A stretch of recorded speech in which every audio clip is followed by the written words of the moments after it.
Super psyched to be welcoming our guest today, Einat Admony. For those of you who don't know her work, she is an Israeli chef I'm going to let her talk about her whole amazing story. But what she did was bring a kind of cuisine to the United States that previously just hadn't been here. With Balabusta, which is a fine dining Middle Eastern restaurant, with Ta'im, which is a bringing of the falafel culture from Israel to here. She's amazing. Not only is she amazing, an amazing chef, an amazing businesswoman, it appears to me an amazing parent and partner. She's also hecka funny and down to earth. And with no further ado, I am so grateful to be welcoming our guest, Einat Admony, to this Shavuot JCC of San Francisco, in partnership also with Chokhmat Halev over in Berkeley and the entire Greater Bay Area, or I guess now the world, that is coming together for this Shavuot not Tikkun Leil. It's like the pre-Kun Leil. So here we are, generating the energy for tonight. So Einat, come on in. Hi everyone. So I'm super excited. Thank you for the nice words. Most of it not true. And you will see in the next half an hour.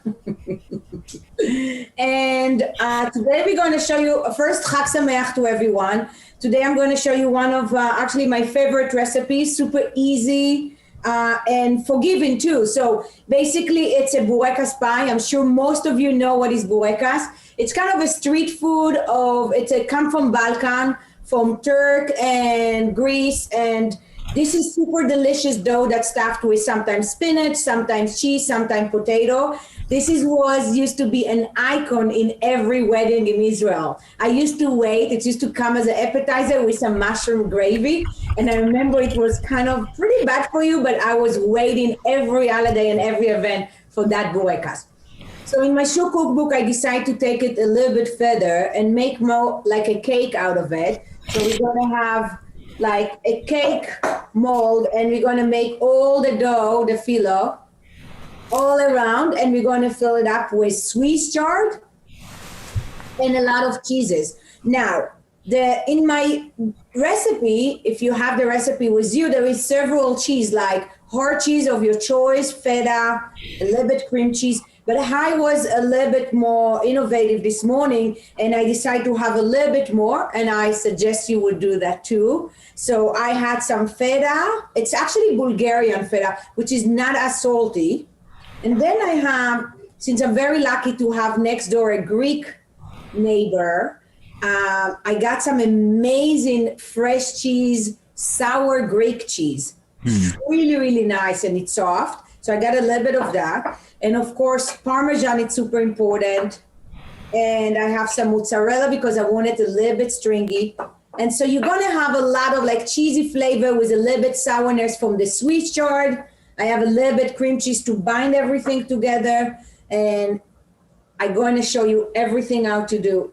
Usually the Bourekas come with a fresh dough that you open it by yourself, but we're not going to do that. We don't have time. And actually I'm not super professional with that dough. So we got phyllo. And phyllo, it's pretty easy to use. The one problem with phyllo that it can get dry very fast. And you can see here, what I did, I put a parchment paper on top and then a wet towel. I don't want the wet towel to touch directly. So here are all my leaves. And we're going to basically brush each one and going to set it up nicely on a cake mold. But before then, I want to show you, I start with caramelized onions. So this is like a 1 medium chopped onion, and I start caramelize it. And right after, I took the stem of the Swiss chard and cut them. I want to use them. They have a great flavor, especially if they saute a little bit. So I cut them and I'm going to put them inside and just give them a little bit stirring just like that. You can see I like pink, right? I got a pink Swiss chard here. So we're going to mix that first. And then we're going to take 1 clove of garlic. You don't want too much, like a medium size. And we're going to grate some. If you don't have microplane or cheese grater, just do it by hand. There is few ways to do chopped garlic. One of them is just like cut it a little bit, put a little bit salt, and just crush it with fork. The salt going to get some of the moist and make it very easy to break it down. Einat, Yes. when you're done with that garlic, I'm wondering if you have a second camera so we can get another angle and be able to see a little better if it's on. And voila. Okay, awesome. There we go. Lovely. Okay, great. So now the garlic, I'm going to mix the garlic. I'm going to put it back on the stove for a little bit just to let the garlic. Are you just like kind of sweating those vegetables a little bit? Garlic is super dangerous to burn. So the one thing you need to know that if you use garlic, if you start with garlic and not onion and anything else, you need to be sure you pay attention, because garlic, a burnt garlic, it's one of the most horrifying flavor in your mouth. So you need to be sure.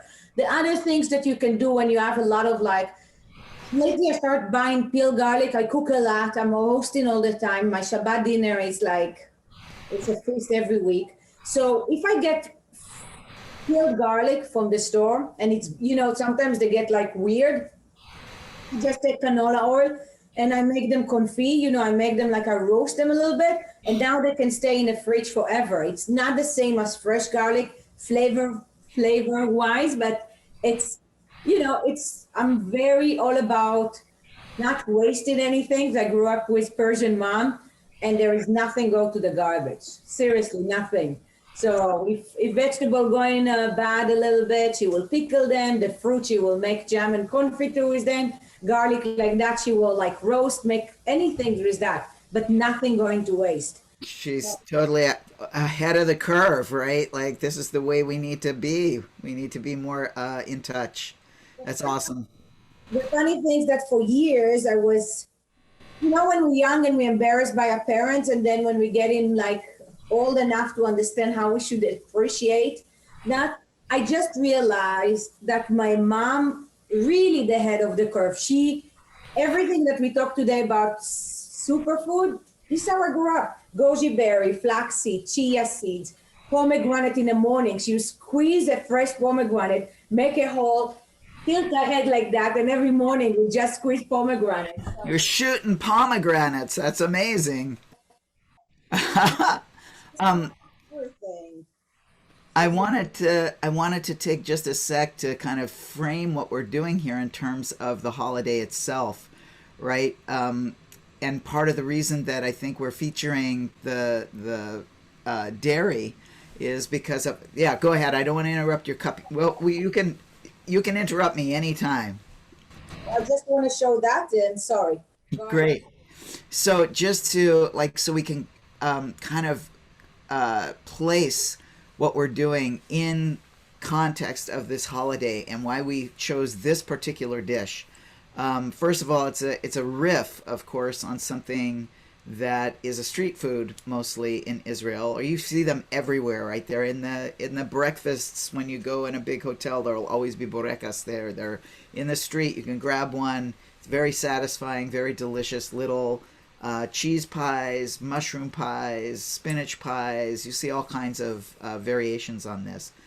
To have it as a not a hand pie, but as a table pie, I love that. And everything you've said about it, Einat, of how it's like bringing family together and everybody sharing from the same thing. And of course, the milk component is representative of the spring. It's representative of nurturance. It's a big, big feature in the gustatory celebration of Shavuot. So, are you got any stories about eating this pie from your own family? No, this is something I invented for that. But there is a lot of switchers happen when I grew up. So that's something when I came here, and you see it's one of the things that is like underrated vegetable. Not a lot of people use it. They don't know how to use it. It's so delicious. You can just go with a little bit garlic, olive oil, saute that together with the stems. It's delicious. It's like healthy. It's great for you. So switcher is something I really want to incorporate with that. My mom used to do Boureka's like rolls, a lot of Boureka's at home, but with rolls and different things. Potato, a lot of potato, very basic, peppers and salt, nothing much. And I grew up in a religious home, so there is no butter, almost never, you know, so it's margarine and oil. There is not a lot of dairy. There is cheese in Shavuot, so especially when, you know, my parents was very enthusiastic about every other day in a way that is like over the board. So Shavuot, we will have a lot of like something like sambusak, that's Iraqi. My mom grew up in Iraqi home, even though she was Persian, so she was cooking both. And she will do like sambusak filled with different cheeses. And we will eat a lot of cheese and a lot of like Boureka's. But this is something I really like to host, and I really like sharing. I have a lot of things similar to that you can cut, and it's like, it's not individual. It's more like to getting everybody together. So this is something I create especially for the book, to have something a little bit, I don't know if advanced, but like unique and different. Because we saw Boureka so many times, and I want to bring it somewhere else, especially with the sweet chard and all this kind of cheese. I love that. I love that, taking a familiar way of eating something and innovating it into something. I think, you know, you're weaving something into the experience of eating it by creating a communal. I mean, there's something powerful about that, right? The communal pot, right? It speaks. It speaks. It's beautiful. I love that. And go for it. Philo is so tempestuous. I'm gonna let you just write it here, because I have one in the freezer. I took it this morning to the fridge. I kept it dry so fast, so you want to be careful. I mix here butter and a little bit olive oil. The reason I put olive oil as well, because butter going to get hard very fast, and the oil going to make it kind of loose for a longer time. So I don't need to put it in the microwave every few minutes. So what I did here, I put a little bit butter, and then I sprinkle some Nigella seeds. And Nigella is like something we grew up actually from my Yemenite side, that we eat kubane, which is Yemenite bread. We put a lot of Nigella on top. We call it in Hebrew ketzach, or the Yemenite call it chaba soda. And here they have many different names. The Indian call it kalunji, and sometimes cumin, black caraway, onion seeds. They have a lot of different names. And this is something you will find in Israel, mostly with pastry and savory. And later on, when the whole revolution of cuisine and restaurant in Israel start, you will find it in vinaigrette. You will find it in a little bit more like, you know, interesting stuff like salads and things like that. So we're going to start. Spread everything like that, like really nice with the butter. And take the sheets. Oh.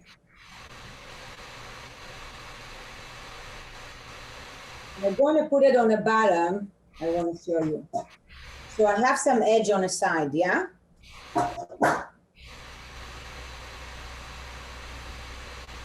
And we're going to do like probably 8 like that or 4 like that. I want to have a nice crust on the bottom. I don't want it to get too soggy. I want it to get crusty on top and on the bottom. So when I cut it later, it's pretty easy. We got a question about can you use hard cheeses or aged cheeses as well as the soft cheeses? You should mix both. I think so it's easier as well to cut. I know in the book I put goat cheese. It's really nice with sweet chard. I don't have goat cheese now here, but I did some other cheese. So you can get creative with that. I always, when I cook, I give a lot of different options so people not like going, you know, the idea is to have kind of ratio between the soft cheese and our cheese. Now we're going to put some in the middle. We want a really nice crust. So I like the mozzarella to always have a little bit mozzarella. Uh-huh. It always looks so nice on Instagram with the stringy cheese. Yeah, of course. People have something with that, you know. People like it's so funny. I found it so funny. It's kind of it's the acrobatic cheese, right? It's kind of like the clown cheese. Everybody loves it. It's kind of funny, but it you need it. It's beautiful. So I was, loving this whole like the pouch that you've got going here, and kind of it's going to be kind of open in the middle, right? Almost ends up looking like a galette. No, like this. No. Yes? Yeah. But I put the edges a little bit out. So later I'm going to bring it all together and then put a few more layers. So right now we're going to do another one like that with edge. So we put it, can you see that? Yes. So I put it here. The batter is helping to kind of make it flaky, you know? So you wanna spread each layers with butter because it's gonna open up and not sticky like a one dough. Uh-huh. It's exactly like you do baklava. You know, you spread every layer with butter, so when it's puffy, it's kind of like separate from each other. Uh-huh. So you get a little bit of an expansion of the air. So you get a little bit of, yeah, nice. Mm-hmm. Beautiful. Do one more. I have enough. I think in the recipe said like 4 whole sheets, and I think I did maybe a little bit extra, especially on the bottom when it's like going to get a little bit saggy from all the juice from the sweet chard. So I want to be sure that I have enough layers. Okay. Now we have this. It was at about 10 layers. So I think it's like all together is like 10 layers. And now I'm going to put that here. And I'm going to bring my mix. I want to let it cool a little bit. Okay, I'm going to actually put it in this. I'm going to mix that. So I'm going to I have some feta here. And when you say some feta, you're doing it by eye? No, I have 140 grams. So I did it by the recipe because I want to keep, so the idea for me is to keep the ratio and the recipe kind of like for the sweet chard. So the sweet chard is 1 bunch, which is also vary, you know, some of the bunches a little bit smaller. But with the cheese, the only thing I didn't check, there is no measurement for Parmesan. You can always have a lot of more. The feta also, I want to be sure it's not, I didn't put salt yet. And I don't think we will need a lot of salt with this feta. Because it's the Bulgarian? Yeah, I need a little bit salt, but not a lot. The feta, the regular feta will be very salty. Together with Parmesan, you need to be careful. So now we have all the hard cheese. Now we have soft cheese, and we're going to break it down. Somebody wants to know if that's a sheep milk feta. It is. Sheep. It's not too strong. It's Bulgarian one. Mm-hmm. Yeah. Awesome, right? Because it can be made with, depending upon where it's from, right? Sour goat, yes. Yeah. And then cream cheese. And then also, do you drain the Swiss chard mix at all, or do you just let that? Little, because I don't see a lot of water. So I'm going to do just a little. And I'm going to wash my hands, and then it's so messy. We're going to put some nutmeg, tiny salt. You can put more spices, or you can put also some herbs, like rosemary and thyme. That would be nice too. Mm-hmm. I'm going to put some nutmeg here.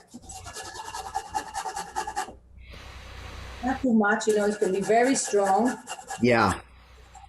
But going very well with cheese. So here. Do you have a particular nutmeg you like? I know there's a new spice company, Diaspora Spices, that have got some amazing nutmeg. Yeah. A lot of mace lately, like it's the outside of the nutmeg.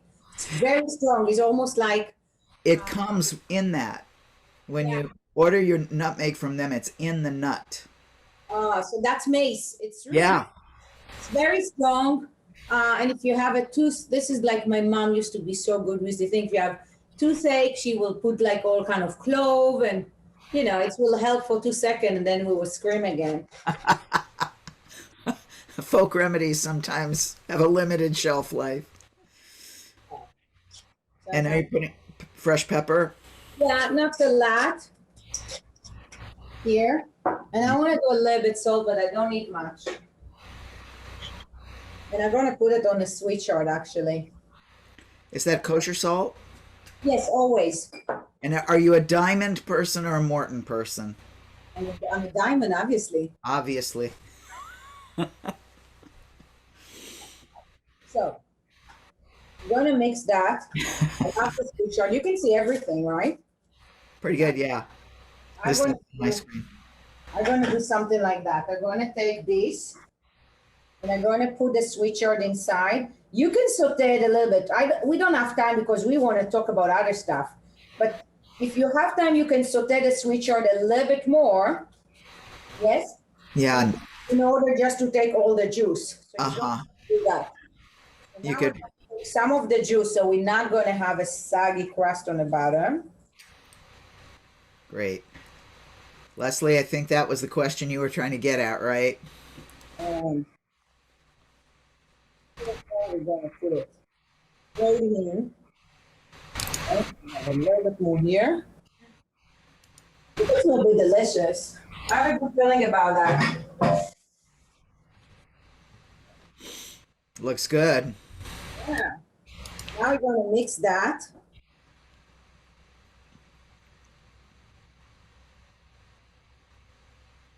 I'm sorry, I'm going to use my hands. There you go. Yeah, we were born with the best tool, right? I know.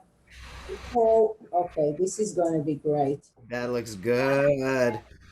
Well, there is not a lot of, I'm very known for my spices. I use a lot of spices. I do mix of spices and all kind of blend. And this one doesn't need anything. That's the nice things. Like, usually I have so many spices in all my food, and this one, just about the cheese and a little bit like texture and beautiful sourness from the sweet chard. Ready? Yeah. Wow. Okay. Yeah. It looks great. Oh my gosh.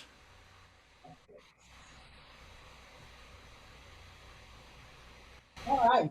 And how hot's the oven? I put it a little bit higher, 350, guys. 350. I put it higher because I really want to show you the crust, so we're going to go a little bit faster here because I really hope that I want to show the finish. Okay, so you see now what I'm doing? So I'm taking the bottom layers and start moving them in. And we can put a little bit more butter. Mm-hmm. Then we put another one.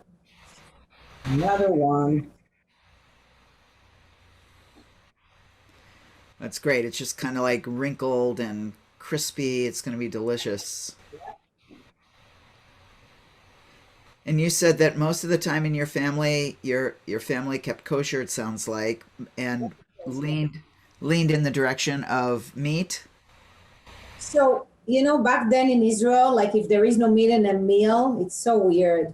There is no, like, one of my closest friends went back to Israel and tell his Moroccan mom that he's vegetarian and he doesn't eat meat. So she said, so what are you going to eat?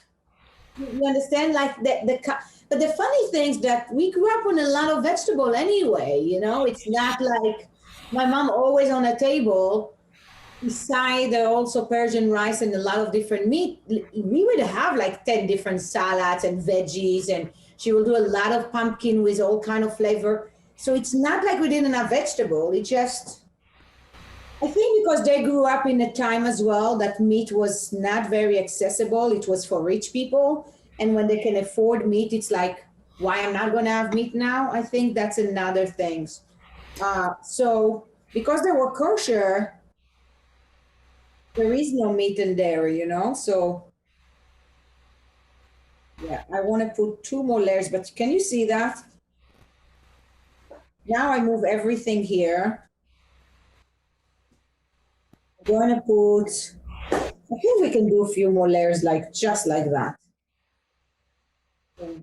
It's my favorite. I love crispy phyllo dough. Yum, yum, yum. So lay it on. We do this. I don't even have to do that, but and then I'm going to put a little bit more Nigella on top. Wow. One more, just wrinkly nice, so it looks nice when it's coming out, just like that. Oh, Just like this. delish. Are you sure you're really in Brooklyn? You're sure I can't just like pop over and make taste test with you? Yeah, if you can be in Brooklyn right now. I wish. But you have the recipe, so you can make it yourself. Yeah. Gorgeous. The recipe. Now I'm going to put a little bit more Nigella. Uh-huh. And we're going to pop it in the oven. Gorgeous. And that would be ready very soon. I'm going to show you how it's like hot and how everything is stringy and beautiful and flavorful. Great. In the meantime, I've got a few questions for you. I'd love to, this, the way that Shavuot has got, like your pie, it's got many layers, right? Like most scholars say that its origin is in the agricultural cycle, right? We're in the time when that first explosion of harvest starts. And that life got mapped onto the spiritual life of Torah and study and later Talmud and all of that. And so it got associated with that first emergence of Jewish wisdom, which, is metaphorically, at least, if not actually, who knows, the delivery of and the reception of Torah on Mount Sinai. That these two things are equated, right? That what comes up out of the earth and what came down from the mountain ends up being these two core components of Jewish culture: wisdom and, let's just say it, eating, right? Like food is at the heart of this tradition from the get-go. The very first thing that makes us who we are was eating, right? We were something else before we ate from that tree. And we ate and we became, the humans as we know ourselves to be, conflicted, and we can perceive good and evil, and we're in this constant, spiritual, conflict as we move through the world. And we've created these food rituals around each of these holidays. And Shavuot being one where we focus on, as I said earlier, milk, which is, hello, like, what's that all about? That's all about mama. That's about being nurtured in that primal way that women and only women can do. And I would just love to hear any riffs you've got on, how we've developed into this. I would say this is probably one of the most feminist holidays. Just even the most traditional version of it, they're reading the book of Ruth. They're reading about women. They're reading about women's relationships. They're reading about, pregnancy and birth and renewal and all of that stuff. And you've got such an amazing background between your Persian mom and your Yemenite dad, and growing up in Bnei Brak, right on the edge of a religious neighbor, or in a religious neighborhood, right? Just so anyway, that's like Ooh, everything that's swirling around for me as we enter, into tonight and watching you make this beautiful pie. And I would just love to hear your take on this time of year and how it's been for you and how you see yourself in it. So in Israel, it was super, super fun. Shavuot was an holiday that we have a water fight. This is what every kid, like Lag BaOmer, we have a fire. They don't do fire anymore because everything in Israel got built, so you don't have space to do fires really. But when we were kids, it was like the two holidays that was a lot of fun. And Purim, I think that's the three. The rest was like chores, Passover was a nightmare for us because growing up in a religious home, we are, after Purim, we start cleaning. I can't get out for months. Like I'm just cleaning and opening doors and be sure there is no chametz anywhere. And so that was not so fun. Rosh Hashanah, not so fun until the evening, it was kind of like, but this is kind of the holidays that was for kids was a lot of fun. And Shavuot was we waiting because it started getting very hot. So the water fight was like a humongous. So it's all about water this holiday as well. And everybody also dress white. So we're going to school and we have the celebration of white, but we also bring te'anim, which is like the first arbor thing. So we will come with a basket full of the first fruit and the first vegetable to the school. And we have like all the ceremony and the songs. And it was very, this is one of the tradition I really enjoy, I always have a problem with religious, not a problem. It's funny because when I was young, I was super rebel, I was a horrible kid. My parents got religious when I was 12. I didn't want anything with that. They forced me. It was really hard childhood with that mother. And the funny thing is that later on I married a non-Jew, but my kids went to Jewish school. I have Shabbat dinner. We have Kiddush.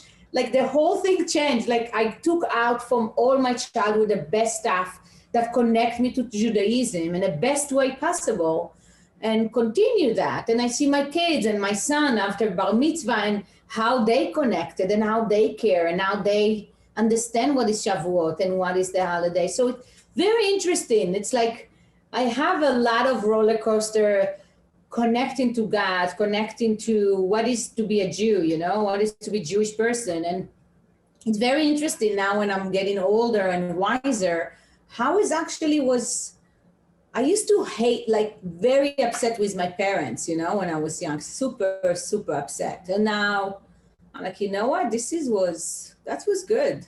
That's keeping my family now very united. I have support group. I have friends and family that's so close because some of the, the tradition and some of the things that come out from Judaism, So it's really Totally. nice today. Yeah, it's very interesting. It's a And very interesting journey for me.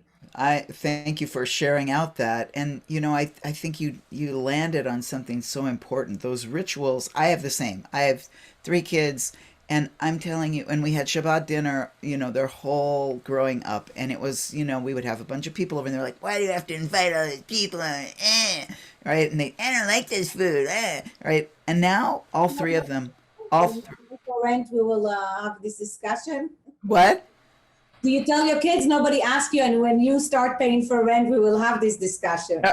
Yes, exactly right.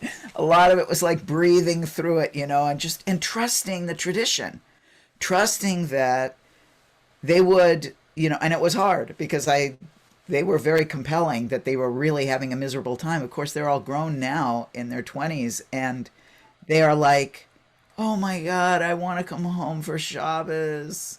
And they send Shabbos messages on their little WhatsApp or whatever, And really, there's something about making a special table and imbuing it with our stories, our culture, our, questions, and it's one of the things that I love about Judaism, just what you noticed.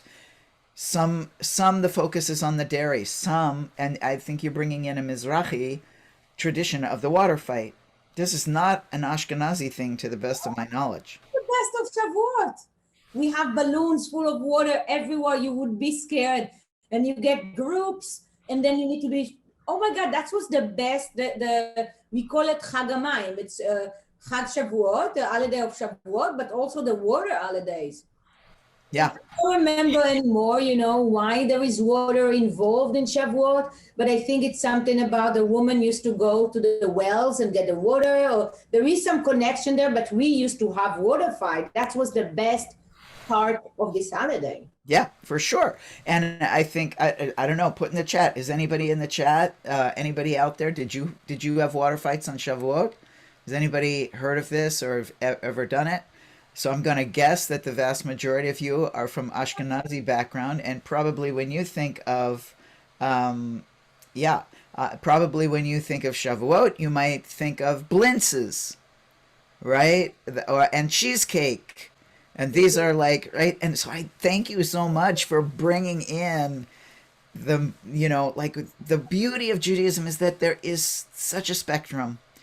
And instead of fighting each other and distancing each other, I think part of what we try to do at the JCC is like open those doors and bring in the parts we don't know that much about and share out. So you are just you are such a fountain of, like, I've been listening to a bunch of your stories about your dad and his chug, and what a blessing to have all of that with us today. So thank you so much for sharing any of that. Mom used to make the best cheesecake I ever had in my life, and I try a lot of them.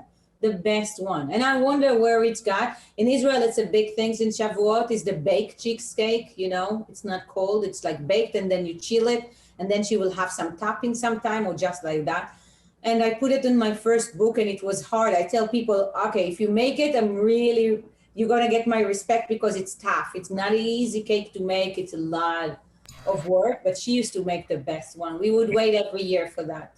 Is this the one? Is it a crustless? Does it have a crust? Not really. It's not like gram here it's different. The crust comes from the baking. Yeah, and it kind of gets brown on the top. Yeah. Yeah, like kind of like like the Basque style. And then there is always how to keep it whole, like high, and she will put aluminum foil on the baking things to keep it high, and then it's like a whole about like if it's going to fall down or not, and you wait in, and it's like I don't know. I miss that. That's the one thing I really miss. Our cheesecake. Wow. Right. And the flavors, it really is like when you put it in your mouth and it becomes a part of you, that memory gets sealed in that flavor and that aroma. You've talked about like when you walked into your house when they were making srog, like, this was just like, okay, it's happening. Wow. It's happening and you're like, all right. Yeah. Strong. I'll bet your dad didn't put srug on the cheesecake though. Not on the cheesecake. On anything else savory, you will.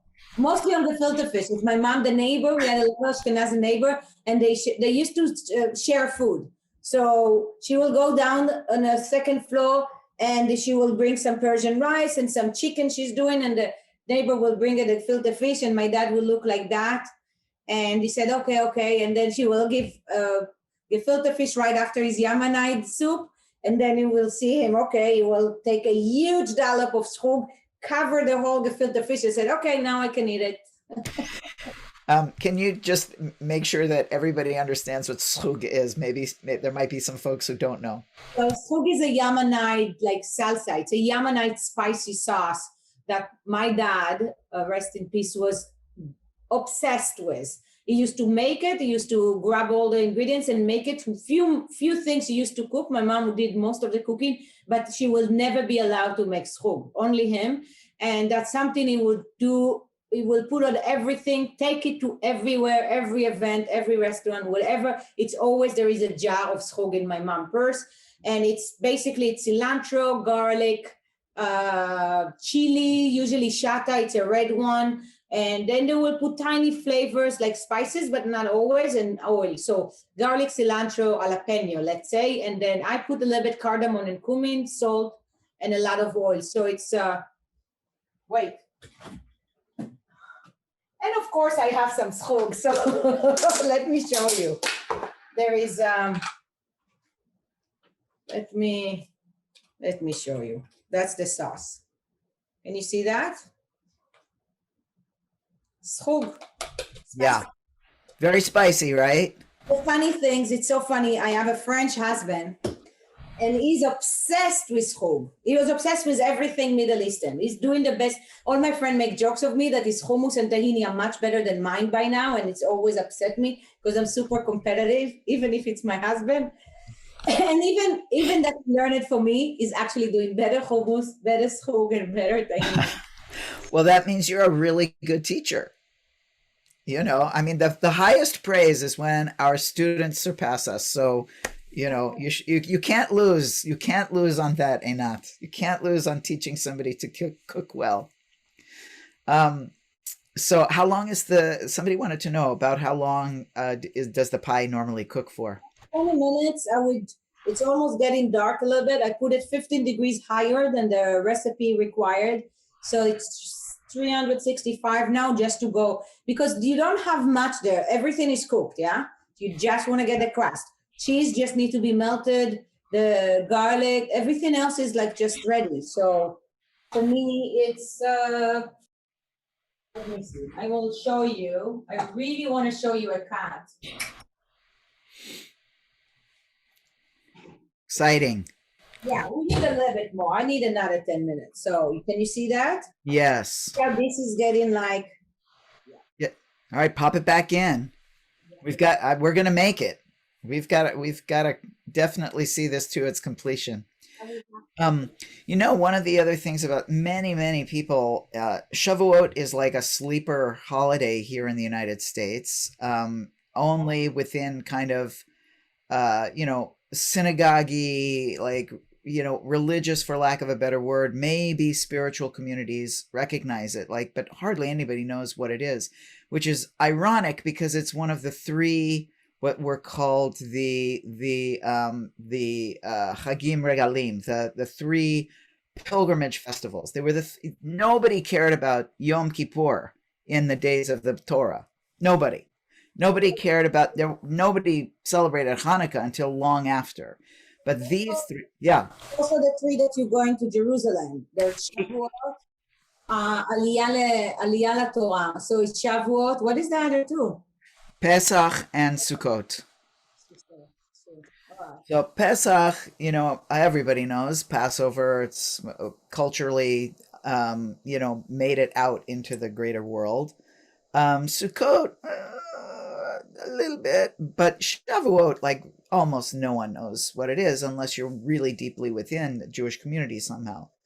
And yet these three holidays together, there is believe it or not, a shamanic understanding within Judaism of these three holidays. And it's completely about femininity. It's about probably hearkening back to, early fertility anxiety. Of course, we know there's tremendous anxiety around fertility in Judaism. Every couple from, after Adam has a hard time conceiving and conceives against great odds. And it's an anxiety that persists. Small people doing something kind of different. They want numbers, and there's a lot of stress around it. So the three holidays were seen as Pesach was like the moment of like conception, and Shavuot was the moment of birth.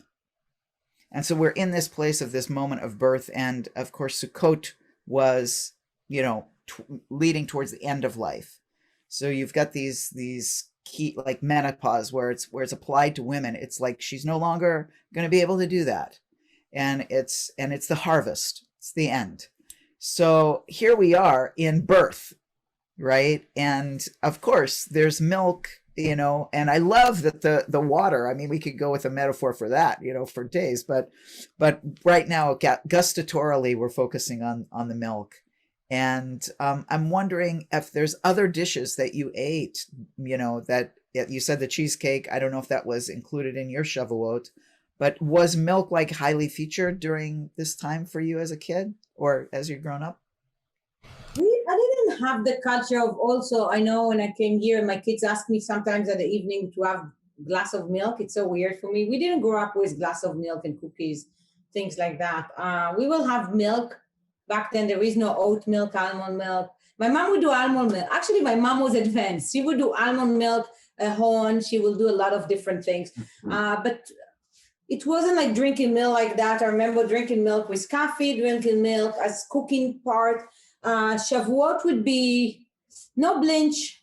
It's super European, but the cheesecake will always happen. That amazing cheesecake will always happen. And she will do other cakes, a little bit other cakes. She will have the sambusak with the cheese inside. She will bring Bourekas, not make them herself, but she will make cheese Bourekas. It's interesting because they will need to follow instruction of religion, so of every holiday, like Shabbat, for example, that's a good example. Shabbat, there is expression said, the 7 days you eat dag, fish, because fish in Hebrew, it's 7. So you have to kind of like have a fish of every Shabbat by a law or by whatever. So we will have, on Shabbat dinner, we will have, beside the Yemenite soup and a million other things at the beginning, we will always have fish. And then, of course, chicken and lamb and other things. And there is like 5 courses going on. But that's one of the things, that will really, both of my parents was curious and want to follow everything. So they will have like Shavuot, they will need to have a rich table with a lot of cheeses and a lot of another things we do in Israel, and I just put it on my menu in Balabusta, it's this biscuit cake. We do that in Yom Ha'atzmaut, which is Independence Day, and we do it in Shavuot, and we call it petit beurre cake, which petit beurre is actually French, but Israelis, of course, thinks they invented that. And it's like this beautiful, simple tea biscuit that I love. And we just like layering that. I put them in coffee sometimes, so it's like almost like tiramisu. And we layer that, and then we do I do whipped cream with pudding. So that's pudding with milk. And we layer that and we freeze that. So it's like ice cream cake. Sometimes we eat it like an ice cream, and sometimes we will eat it as just like defrost it a little bit, and it's delicious. My mom will do shredded chocolate on top or cocoa powder or anything like that. But this is a childhood thing. That's like a kid's cake that the kids can help and make it, layering down the whole biscuit. And I just put it in Balabusta, and I thought this is going to be funny. Oh, so sweet. I love that. That's amazing. And your kids, are they culinarily oriented also? Are they cooking with you? Are they learning these things? They're teenager now, so they're annoying. But my son is 15. He loves to eat everything. My daughter became pescatarian. She don't eat meat since she's 8 years old. So she's cooking with me. But they really like. She eats seafood and fish, of course. They like food. They're very very open. I have also rules since they're babies. I have rules how to keep them eating and be adventurous, and how to open their mind, and how to I don't force to finish plate. I don't force to eat things they don't want. I force them to try. I do. I'm like, you don't take a half a bite. It's look horrible, right? But you're going to surprise. Life is full of surprises. Take a bite. You don't like it, I'm not going to force you. But you're going to, 90% of the time, like, oh, it's not so bad as it looks. I'm like, exactly. Some things is not look for the high, like super pleasant, but then they will try it and they like continue and continue. And you've got them. Okay, I've got to ask you this. So you're tadig. Am I saying it the right way? Tadig. It's funny because we didn't call it tadig in Israel. We call it bon. Bon. That's much easier. Yeah. So I'm talking about the Persian rice, crispy rice. It's spelled. Tadig mean in Farsi the bottom of the pot. Your recipe. So I'm like, this is like my latest kind of like culinary, like trying to get it just right, because it's the most beautiful thing, right? And it's simple, but like there's nothing better than crispy, buttery, crispy starch, right? Like there's a million different ways to do it, but that's like one of my favorite things. I have the best way. All right. You can eat it with meat. If you're kosher, I assume you are. So you can eat it with meat, and I found the best way. I mix it with light yogurt and I put butter. Now that's Okay. something my dad is turning in his grave now, but that's my mom would be like, "What? We never put butter or anything dairy, but this is keep it like a cake." And I do it lately in a pan and not in a pot anymore. So I do it in a big high like this. I did it this yesterday actually. At evening, I did it for the kids. I have some leftover rice and I mix it just with a little bit yogurt, put a little bit saffron and butter on the bottom. Now, Okay. don't do butter, do oil, do regular oil. Or vegan butter will work. If it's a good vegan butter, I will do that because usually I eat rice also with meat. So, and I have my guests or my family, I would not do any dairy on Shabbat. So Friday night, there is no dairy on the table. So I would do it just like that. But vegan butter will work or oil. The thing is that I'm kind of balanced, healthy. I'm not crazy, but I don't like things dripping with oil. I like to eat well. So, but the trick is when you see a really beautiful one, it's somebody put like crazy amount of oil. I can tell you that. That would make it so beautiful because it's almost like fried. Yeah. That's the trick. And Yeah. how it's like so, I'm like, because somebody put a lot of butter or oil. Okay. Okay. Well, and you answered my question because I saw in your in shuk is parv. The whole shuk, my first balabusta cookbook, it's so funny. It's not kosher, and there is few treff. And my mom in Bnei Brak have all these pages folded. So if the neighbors open the book, it's not like muscles, everything. It's folded. Or she didn't rip it. Thanks, like okay. But the shuk, I decided that if I do. The Balabusta was a personal book about Mediterranean, my restaurant, a lot of different things. It was very personal. The chapter was like about my life. It wasn't like related to Israel too much but Shuk, it was like about Israeli cuisine. And I didn't see a reason why Israeli cuisine are going to have any pork or seafood. Like it's Israeli cuisine. It changed now and you're going to get it in restaurant these days, but not in any mom house. So why I didn't see any reason. I gave some people, if they're not kosher, some substitute for yogurt for something, but in a basic, I kept it a whole kosher book. And I thought it was easy. It wasn't like even hard, Yeah, beautiful. Beautiful. Wow, incredible. And we're so lucky to be sharing this. How's it looking? Gorgeous. I'm going to drink it up here. Okay. Bring it up here. Excellent. I know we're a minute or two over. I'm looking at my colleagues. We got to take this to the end, right? Yeah. Okay, great. Excellent. Ah. Yes. All right. So let me just not burn myself. Gorgeous. Ah. So we need to cut it, yeah? I'll cut it. Did you Oh my. Question of some of them? I like that noise. That sounds of like, see? Oh, yes. Oh my gosh. Oh, it smells. I want to transfer smells because Ah. Oh yeah. Oh yeah.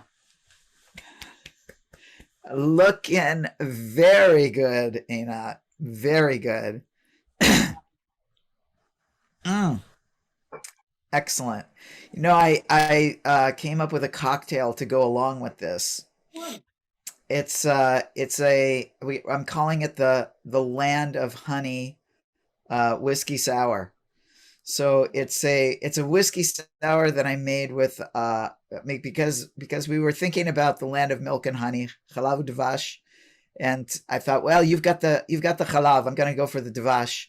So I made it with the honey syrup, kind of classic proportions with the egg white shake, and then lemon, whiskey, dry shake, ice, egg white, shake, shake, shake, shake, shake.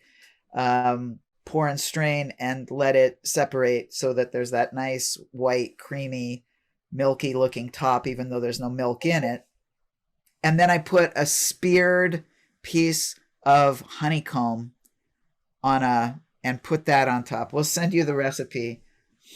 But I thought I wanted something that would go against this, that was kind of tart and could kind of, balance it. Love that. Yeah, it was fun. Good. It looks really good, my friend. So delicious. I'm going to dry it a little bit more slowly, so everything inside is holding better. But it's delicious. The flavor is just there. Einat, I want to let you know that Leslie in the chat said, I'm so grateful for Shook. It was the cookbook of our pandemic.